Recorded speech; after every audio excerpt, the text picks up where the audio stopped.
Hello guys, isang magandang araw naman sa inyo guys. Andito na naman po ako. Papadaan na naman sa mga cellphone nyo. For today's video guys, ang ginawa ko niya ngayon guys ay nagpo-full wheel pala ako guys. Ayun na pong pinakahuli kong gagawin. Pagpo-full wheel para ang kasunod niyan ay magpipintura na lang guys. Ayan na po guys. Tapos na po yan guys. Umakyat na ako, magpo-full wheel, mag-umpisa na ako mag-full wheel niyan, paikot kasi siguraduhin nating matibay para kung may tumungtong man dyan, ligtas siya, hindi siya mahuhulog guys. Kaya nga ipo-full wheel natin yan ng maayos para naman quality yung gawa natin. Hindi kasi ako mahilig sa guys pabarabarang gawa. Gusto ko kasi pulido para wala nang balikan guys, kasi mahirap kasi guys pag sablay yung gawa mo paulit-ulit, mapahaba lalo yung trabaho. Kaya mabuting siguraduhin natin ang gawa natin nung wala nang pabalik-balik pa. Hanggang dyan na lang po guys, panoorin nyo lang po guys kung hanggang sa dulo niyang video na yan.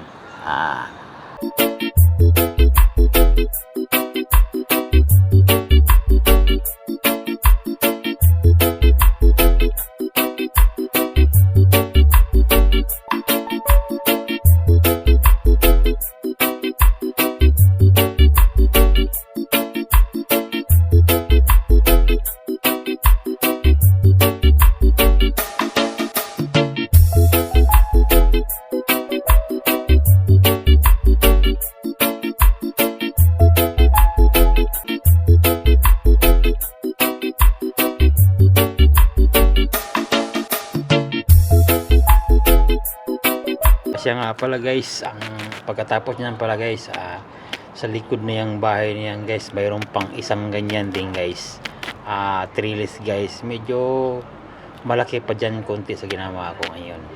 Kaya guys, abangan nyo na lang kung maglipat na ako doon sa kabilang parte na yung bahay na yun. Yung sa harapan na yun guys, yung pinaka-grahe na pala guys ang sunog kong gagawin.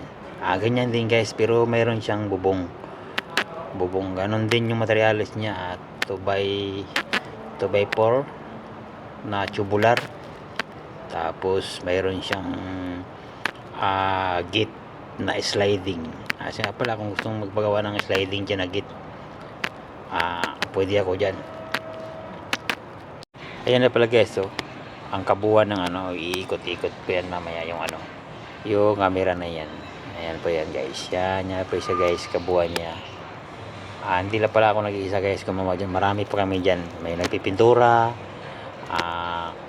mayroon ding naghahalo sa baba, mayroon ding nagpalitada, saka mayroon naghukay ng lupa. Ayan na po siya guys, yung kabuuan niya. Tapos ko na napuloy po yan guys, ngayong araw natatapos na yan. Bukas pala guys, ang gagawin ko naman dyan guys, yung pinaghinangan ko, i-grind ko na lahat yan para malinis na at wala ng problema ang magpintura.